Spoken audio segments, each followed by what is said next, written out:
Fala, ele quer falar, fala. Ô, Bibo, o nobre deputado também está espalhando o caos, né? Como se isso fosse... O nobre deputado, que eu respeito, ninguém, eu tenho certeza, viu, o nobre deputado Tiago, ninguém gostaria que esse país tivesse a quantidade imensa de gente recebendo Bolsa Família.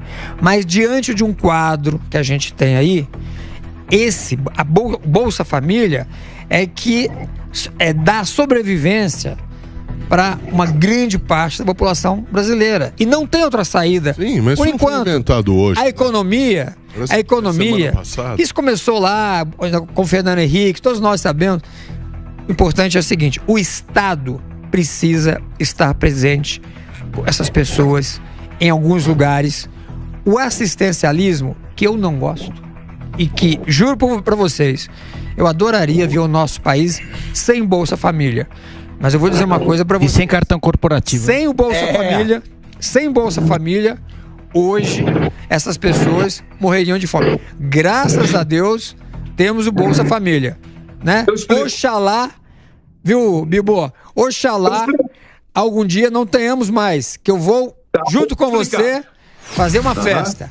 Mas sem champanhe caro, sem Romanée Conti. O Bibo explica, pode explicar, Bibo. Não nessa festa, não. Essa festa vai estar muito ruim. Champanhe caro, viu? Se eu pagar um champanhe caro, é do meu suor, do meu trabalho. Eu posso porque eu trabalho. Eu não tenho teta e boca. Só para explicar o que é o Bolsa Família. É um auxílio. O auxílio é por um tempo, não o tempo todo. O governo Lula queria 4 anos de aumento para ultrapassar o teto, para dar o Bolsa Família. 4 anos não é auxílio, é emprego. Queria manter essas pessoas na miséria por 4 anos. Agora, atenção, como é que funciona o Bolsa Família? Que se cadastra e ganha R$600, vai para casa, come a sua farofa, a polenta no final de semana e vai levando a vida. Sabe como era o Bolsa Família do Bolsonaro? Sabe como era? Não sabe. Era R$600 o Auxílio Brasil. Nas seguintes condições, que é os 600, aqui na esquerda, tem uma proposta para te estudar. Vai estudar para crescer na vida. É auxiliar, mas dá a vara para pescar. Vai estudar. No outro lado, tem uma proposta para você trabalhar. E se você pegar um trabalho, ainda vai receber mais R$200 por mês durante 2 anos. Olha a diferença. Esse é um Bolsa Família, o Auxílio Brasil, é para que as pessoas cresçam, progridam na vida, porque o auxílio é por um tempo e não o tempo todo. Por isso que eu digo e fundamento, a esquerda quer multiplicar a pobreza. Ofereceram estudo? Não. Ofereceram trabalho? Não. E a cada vez aumentando mais em troca de votos. Queremos um Brasil nivelado por cima e não por baixo, como faz a esquerda, onde o povo ganha nada e eles, inclusive Fidel Castro, tinham uma ilha particular. Este tipo de socialismo, comunismo, não me serve e não vai imperar no Brasil. Segré, você estava querendo falar, inclusive comparar com a situação da Argentina, né? Porque tem isso, duas coisas. São 9.090 salários mínimos.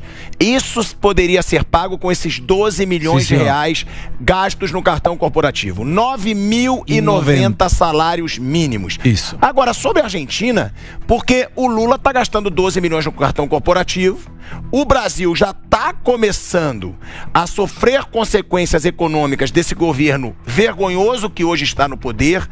E ele ainda agora, porque parece que o Lula, ele está se achando o Gutierrez. Parece que ele está se achando o secretário-geral da ONU. Porque ele quer falar em nome do mundo agora. É o Sassamo Tema. Ele quer falar em nome do mundo. Agora ele foi lá no Japão e cobrou o FMI por ajuda para a Argentina. Claro. Para um governo, assim como o dele, vergonhoso, que afundou a Argentina numa crise absurda. Pior. É pior. E vou tomar e puxar o assunto da ajuda social. No ano 2001, a Argentina teve uma crise terrível. Nessa crise terrível, nesse momento, eram 2,5 milhões de pessoas trabalhando para o setor público. 2 milhões de pessoas tinham ajuda social e 5,8 milhões de pessoas trabalhavam aportando ao sistema. 21 anos depois, hoje, tem 4,5 milhões de pessoas trabalhando no setor público, 22 milhões de pessoas com alguma ajuda social e 5,8 milhões de pessoas trabalhando, aportando o sistema. E aí você fala, o Brasil está longe disso. Negativo. E vou com dados. 1995, 163 milhões de população. Eram 6,2 milhões de pessoas trabalhando para o Estado. E hoje, a demografia cresceu 31%. Quer dizer que deveria ter 6 milhões e 200 mais 31%, mantendo a proporção. Não, tem o dobro de pessoas trabalhando para o setor público. E quando você avalia o crescimento da ajuda social, nunca decresce. Então, o ponto de inflexão que mencionava antes é o que temos que buscar sempre. Na economia, quando a economia está caindo, o ponto de inflexão melhora as expectativas. No salário mínimo, quando não dá, o ponto de inflexão melhora as expectativas. E na ajuda social também. Se você não tiver uma queda da ajuda social e uma melhora no trabalho, o país não vai melhorar. E esse é o ponto, temos esse exemplo. E não adianta o Lula pedir ajuda para quem for para a Argentina, porque a Argentina é defaultadora, ela não paga, entra em moratória direto, porque gasta mais do que arrecada há muitos anos. E você acha que o Brasil pode ir para o mesmo caminho? Pode, lógico. Quando você não se preocupa pelo superávit fiscal, e não sou eu, foi o Fernando Henrique que colocou, superávit fiscal, meta por inflação e o liberdade cambial. Quando você não tem a economia apoiada nesses 3 pilares, não se segura. Não tem uma mesa que se segura em 2 patas. Então esse é o ponto, é olhar aonde está indo o país. Eles não largam da aerolíneas argentinas, hein? Não, e dá prejuízo de $1 milhão por dia. Por dia, eles não largam desse conforto. Tem que ter aviação para o governo fazer o que quiser com a aviação. Lembra da teoria Sloff? Sabendo... Eu sou você amanhã. Sim. O Brasil pode ser Argentina amanhã. Ô, Thiago, você acha que tem grande chance disso acontecer? Muito grande. Pelo menos nós não temos. Foi semelhante? O governo deles lá foi semelhante ao que tem hoje no Brasil? Foi, mas aí tem uma questão que hoje o Brasil está pior que a Argentina na liberdade de expressão. Eu posso falar o que quiser contra a Cristina, condenada, sem problema, e não tenho risco nenhum. Aqui já a questão é um pouco mais delicada. Isso é triste. Deixa eu só abrir um parênteses aqui, Thiago. Eu acho o seguinte, a gente está longe, mas longe de ter uma situação parecida com a Argentina. Se a gente for ver as métricas, os números, a economia, o tamanho do país, a produção que a gente tem, enfim, nós produzimos tudo, a Argentina não produz quase nada. Ou seja, pode ser uma crise em proporções. São 2 planetas. A Argentina não vivia a situação bizarra que viveu. São 2 planetas diferentes. Agora, eu concordo com o nobre amigo no seguinte sentido: a gente precisa fazer uma reforma administrativa. Tem muita gente, mas muita gente. Márcio, o que você falou é música, é verdade. Só a produção de Mato Grosso de soja, só do estado de Mato Grosso, é o dobro da produção de soja da Argentina toda. Sim. Só que sabe o que a gente precisa, Márcio? A gente precisa de governo com a grandeza do Brasil. O Brasil é muito grande, o Brasil é o celeiro do mundo. O que o Pilhado disse há 2 minutos atrás é que a gente não vê propósito nesses 5 meses. Nós não vemos missão, nós vemos uma bagunça generalizada, um desconcerto total, né, atacando instituições. O que é que o Campos Neto tem a ver com essa eleição e com esse governo? Ele não tem nada a ver com isso. Ele foi considerado o melhor presidente do Banco Central do mundo. Ele é uma pessoa técnica, está cuidando do país no ramo que ele conhece. Agora, ficar viralizando, ficar competindo com uma pessoa dessa, indo para o Japão, defender a Argentina, advogar para a Argentina, o nosso ministro do desenvolvimento tem que ser um vice-presidente da República, Márcio. Será que não tem um empresário competente no Brasil? Não que o Geraldo não seja um bom ministro do desenvolvimento, ele pode até ser, mas tem que convocar o vice-presidente, porque ninguém aceitou ser ministro. Eu acho que é por aí que precisa ser consertado. Precisa consertar essas coisas, sabe por quê? Porque nós não estamos enxergando, em 5 meses, o porquê que eles vieram. Qual é o seu propósito? Você pintou uma situação em 2022 que o Brasil estava arrasado, e o que é que você está fazendo agora? E não estava arrasado. Ok, vamos lá. Isso é uma grande fake news. Antes disso, eu preciso me despedir do Segré. Segré, muito obrigado. Muito obrigado. Seja sempre bem-vindo, e eu vou chamar o Emílio Souza. Bora. Emílio Souza, deputado, tá? Deputado de esquerda, né? A gente dá liberdade. Emílio, aqui, ó. Aqui. Ó. Um dado final só para ir embora com tranquilidade. Em 1950, o PBI per capita de Cuba era $13.500. Hoje, do Brasil, é 7.544. Olha onde terminou Cuba por não se atentar que podia vir uma maré vermelha das piores. E agora sim, muito obrigado. Obrigado, Segré. Seja sempre bem-vindo. O Emílio Posso Souza, fazer mesmo? que é de esquerda. Aqui a gente dá espaço para todo mundo. Obrigado pela sua presença mais uma vez. Emílio, que é deputado. Muito prazer. Pode falar. Claro que pode. Eu ia fazer um comentário. E você falou sobre as pessoas que estão dirigindo esse país. Eu quero lembrar que o nosso ministro de desenvolvimento lá do MDIC é o Geraldo Alckmin, que é uma pessoa ilibada, uma pessoa que faz um trabalho excepcional. E é uma pessoa extremamente correta. Mas, Márcio, eu não disse nada do contrário. Eu só disse que um governo que veio para modificar tudo, como eles disseram, não teve a capacidade de buscar um empresário de grande porte para ser ministro e chamou o vice-presidente. Mas posso falar uma coisa? Que pode ser, sim, um grande ministro. O negócio é tão complexo. É muito complexo. É muito complexo que ninguém aceitou esse convite. Inclusive, o Josué foi convidado. Mas não é normal isso, não aceitou. Márcio. Agora, o vice-presidente... Ok. O vice-presidente, né, se atendo a que precisa um ministro para aquele setor. Então ele foi lá e se dispôs. Sim. E ele assumiu 3 posições. Não, ele teve uma atitude de grandeza. Presidente nas horas que ele tem que ser presidente. E ministro de desenvolvimento. Agora, mas não dá para fazer tudo, Márcio. Não é fácil. Não dá para fazer tudo. Não dá para fazer tudo. E eu vou chamar o Emílio. Ele tem feito um bom trabalho. Eu vou chamar o Emílio. Emílio, primeiro seja bem-vindo. Tá? A gente discorda em quase tudo, mas você é muito bem-vindo aqui no Tá Na Roda, porque aqui tem debate e a gente dá espaço para todo mundo. A gente estava falando sobre os gastos do cartão corporativo do Lula. 12 milhões de reais. São, em média, 3 milhões de reais por mês gastos com cartão corporativo. 12 milhões de reais daria para se pagar 9.090 salários mínimos com o valor atual. Eu acho vergonhoso, eu acho patético ter um presidente que se diz dos pobres gastando isso. E eu sei que você tem um contraponto. Agora, como defender, Emílio, um gasto como esse no cartão corporativo, sendo que foi o Lula que pediu a quebra do sigilo do cartão corporativo do Bolsonaro, onde foram gastos 27 milhões e 500 mil reais em 4 anos. Ou seja, muito menos do que o cartão corporativo que está sendo gasto agora pelo Lula. Pior do que gastar é o que o Bolsonaro fez, porque ele não gastava com despesas próprias da presidência da República. Ele usava para comprar lanche para o pessoal que ia nas motocicletas, ele usava para coisas que estão vindo à tona agora, né? Presentes e outro tipo de coisa. Então é preciso agora aguardar aqui qual a natureza das despesas que foram feitas pelo presidente Lula. Mas é evidente, olha, eu acho, se vocês quiserem entrar na discussão de gasto corporativo, de cartão corporativo, eu entro com o maior prazer. Agora, claro, quem tem a se explicar nisso se chama Jair Messias Bolsonaro. Mas 12 milhões não é. A gente só vai saber dos gastos do Lula se ele sair da presidência?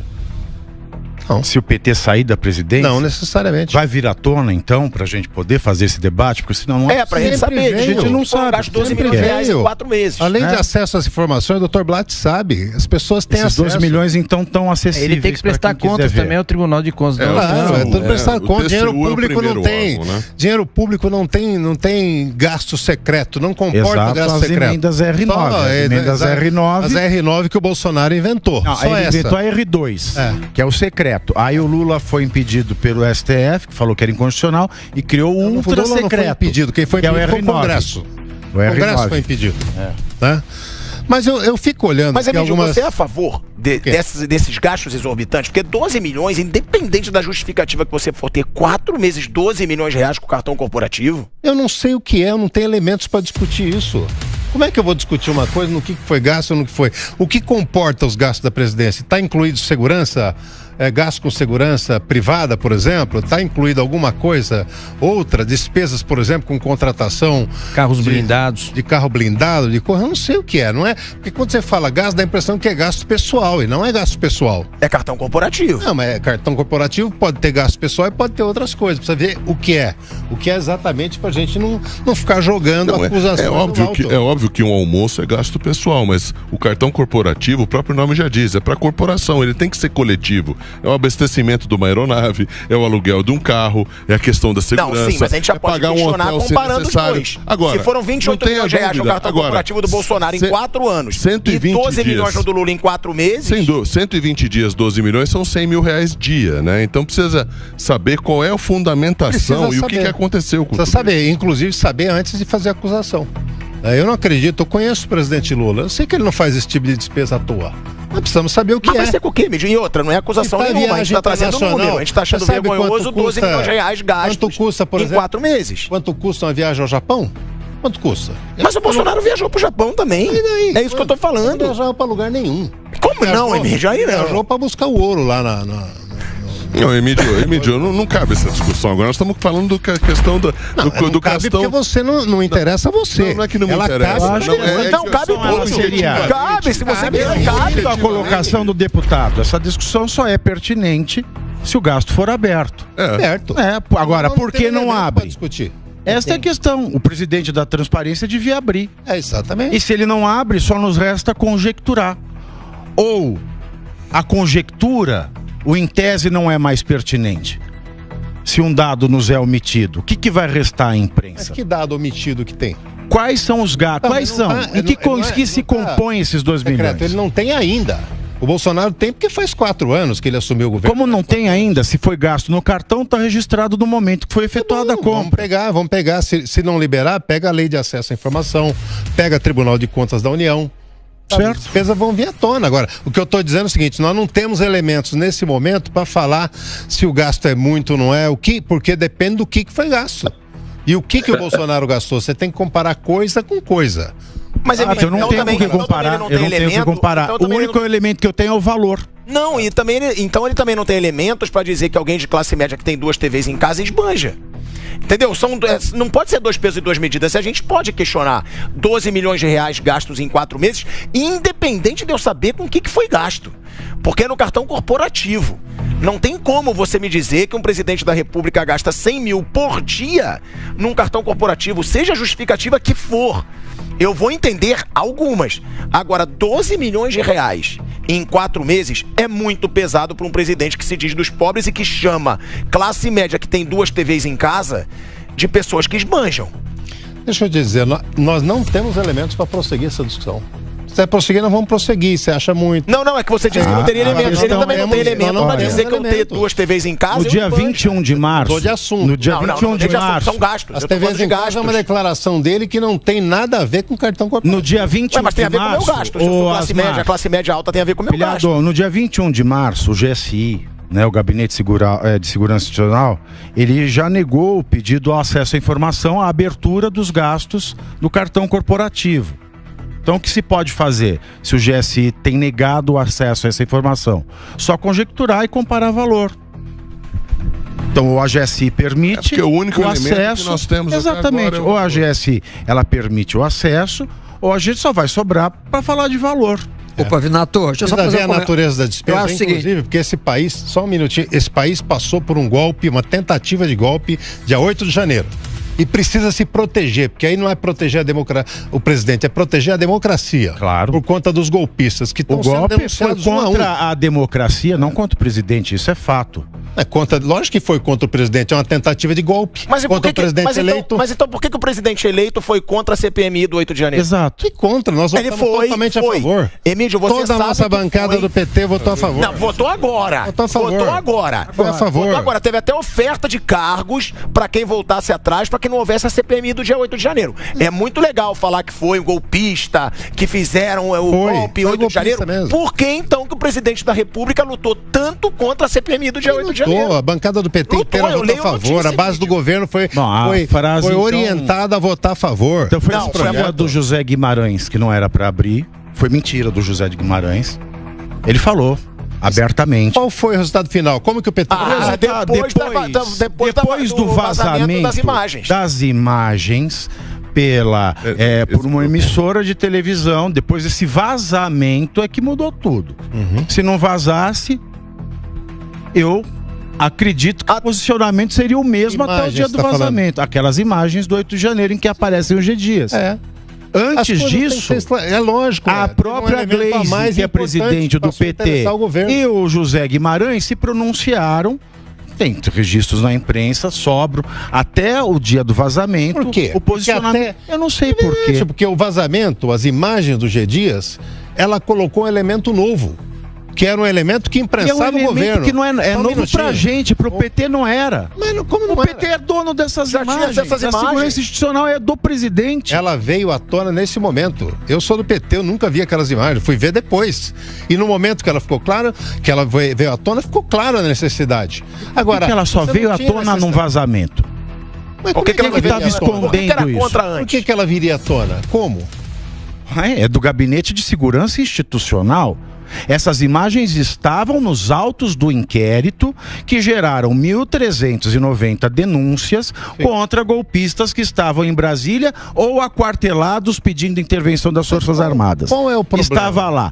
A Polícia Federal emitiu uma nota. A Polícia Federal, que é chefiada pelo Flávio Dino, que é ministro da Justiça do Lula. A Polícia Federal emitiu nota, falou: nós não analisamos antes porque nós não tivemos tempo de analisar todas essas horas de gravação de todas as câmeras de segurança. Milhares de horas. Exatamente. Agora, por que é que, ao invés de retardar o relatório final, não se esperou para analisar, para que fossem analisadas todas as provas, e uma pessoa que aparece num vídeo é cadeia de custódia de processo penal. Mesmo que ela não tenha nada a ver, ela tem que ser ouvida. Ela tem que ser ouvida.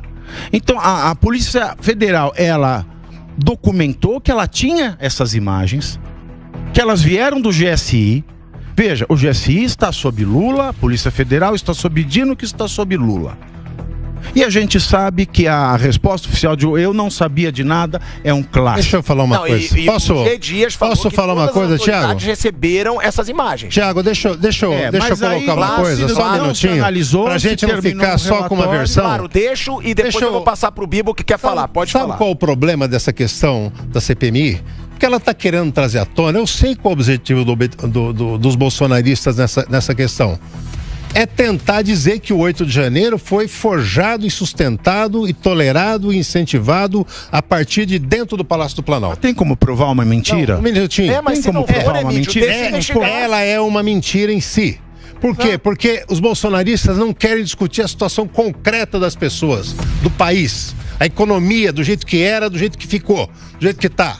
Não querem discutir que os programas estão sendo retomados um a um, de Bolsa Família, de respeito à cultura, sabe, de educação, de retomada. Respeito à cultura, que muitas vezes é uma pouca vergonha na cultura, Emílio. É uma pouca vergonha. Pouca vergonha era o Mário Frias. A gente tem 10 bilhões de reais pra cultura. Mário Frias é o sujeito mais humilde. Mas vocês são contra a Lei Rouanet? Ué, se for pra dar 10 bilhões de reais pra artistas já milionários, eu sou totalmente contra. Mas não é contra, não é artista, você tá dando é pra cultura. Foram 5 artista vai ganhar dinheiro de um jeito ou de outro. 5 milhões de reais. Você quer particularizar, sabe por quê? Porque vocês não querem discutir a situação concreta do país. Eu adoraria. Que o país recuperou a credibilidade internacional. É onde? Tá certo? No mundo inteiro. Só não recuperou nas redes sociais de vocês. Brigou com a Europa e com os Estados Unidos. Só nas redes sociais de vocês que recuperou. Não acha, porque o G7 não arapuca pro Lula. Que arapuca? Uma arapuca. Um país não respondeu até agora que vai encontrar com o Zelensky. Mas eles tiveram problema de agenda, meu amigo. Sabe qual é o drama de vocês? Os Zelensky não estariam lá. Deixa eu dizer uma coisa. Sabe o que vocês não querem discutir? É que tá uma Babel, não dá. Sabe o que vocês não querem discutir? Que o único encontro que o Bolsonaro foi chamado lá fora, ele ficou conversando com o garçom, porque nenhum chefe de Estado queria falar com ele. Não, eu nunca morri de amores pelo Bolsonaro. Quando o país é convidado para participar do fórum das 7 maiores economias do mundo, sem ser uma das 7 maiores, isso é sinal de prestígio internacional, meu amigo. Emílio Lula se desgastou com os Estados Unidos quando questionou o dólar e quando culpou os Estados Unidos pela guerra. Mas ele tá aí, é a maior potência do mundo. Quem é que diz que nós temos que obedecer aos Estados Unidos? Mas não é obedecer, mas tem que ter uma boa relação. Vocês eram obedientes aos Estados Unidos. Não é obediente. Bolsonaro era. Tem uma boa relação, Emílio. Você precisa ter uma boa relação. Posso fazer aqui uma parte? Nós quem está defendendo o Bolsonaro. Que é o que vocês fazem. Posso fazer uma parte aqui? Eu cheguei aqui, você falou, você estava falando, sabe o quê? Você estava questionando um homem que é ilibado, chamado Geraldo Alckmin. Não estou questionando. Questionando. Não, senhor. Quem é que diz que nós temos que pegar empresário bolsonarista e colocar no Ministério da Indústria e Comércio? Não estou questionando nada. Você sentou aqui, olhando pro retrovisor, achando que tem uma banca de bolsonarista aqui e que você está se vitimizando, achando que está todo mundo te atacando e você atacando todo mundo aqui. Nós estamos discutindo fatos, Emílio. Não estou atacando ninguém. Eu estou dizendo que esse governo é um governo de 5 frases estúpidas e uma viagem internacional. Volta, mais 5 frases estúpidas, desconsideradoras, desagregadoras, não agregaram nada para o país. Eu torço para qualquer governo, Emílio. Eu torço não agregaram nada. De esquerda. Você acha que trazer 50 bilhões da China para o fundo não é nada? Só um pouquinho, trazer mais. Só terminar. Você não pode vir aqui me criticar quando eu disse que nós teríamos que ter um ministro de desenvolvimento do setor empresarial para o Geraldo Alckmin ser vice-presidente da República. Eu não estou dizendo que é errado ele ser o ministro do desenvolvimento. Eu estou dizendo que não houve ninguém que aceitou o cargo de ministro de desenvolvimento. O Josué seria um excelente ministro. O Josué não aceitou. Então, é que ele não quis convidar empresário, é natureza, é direito dele. Quem é que disse que o ministro da Indústria e Comércio tem que ser empresário? Vir aqui dizer que eu vir aqui estava criticando o vice-presidente Geraldo Alckmin. Jamais. Eu estou dizendo que é muito para ele, como o Márcio disse, ser presidente em exercício, ser vice-presidente da República, ser ministro do desenvolvimento. Eu acho que é muito. Posso perguntar uma coisa para você? Posso perguntar uma coisa para você? Então, eu, na minha crítica como cidadão, eu acho que o Ministério do Desenvolvimento tinha que ter um ministro focado no desenvolvimento da micro e pequena empresa, da indústria. Mas quem disse que não tem? Não é que não você está falando, só um minutinho. Não foi achado. Você está dizendo. Tanto não foi achado não foi que achado. O ministro da Economia. Você quer chamar o Alckmin? Não, o ministro da Economia de tapa-buraco é o ex-ministro da Educação.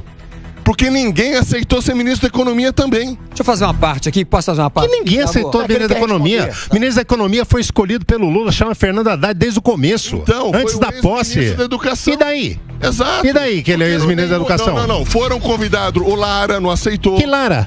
Muita gente foi convidada. Não foi convidado. O único convidado foi Fernando Haddad e aceitou na primeira vez. Várias pessoas isso é fake news. Não é. Fake sua. Várias pessoas negaram o cargo de Ministério da Fazenda e chegou no Fernando Haddad. Não foi. Foi especulado sobre vários nomes. É comum especular. O Lula só convidou uma pessoa. E a pessoa não é verdade. O Lara Rezende negou. Não é verdade. Ele nunca foi convidado a nada. Nunca foi convidado a nada. Ele estava na transição. Vamos parar de discutir fofoca e vamos discutir o país, quem tá olhando no retrovisor são vocês. E vocês? Nós estamos discutindo. Você vem falar da escolha de dezembro e vem falar que eu tô olhando pro retrovisor? Você só falou no Bolsonaro até agora. É claro, vocês só falam do Lula.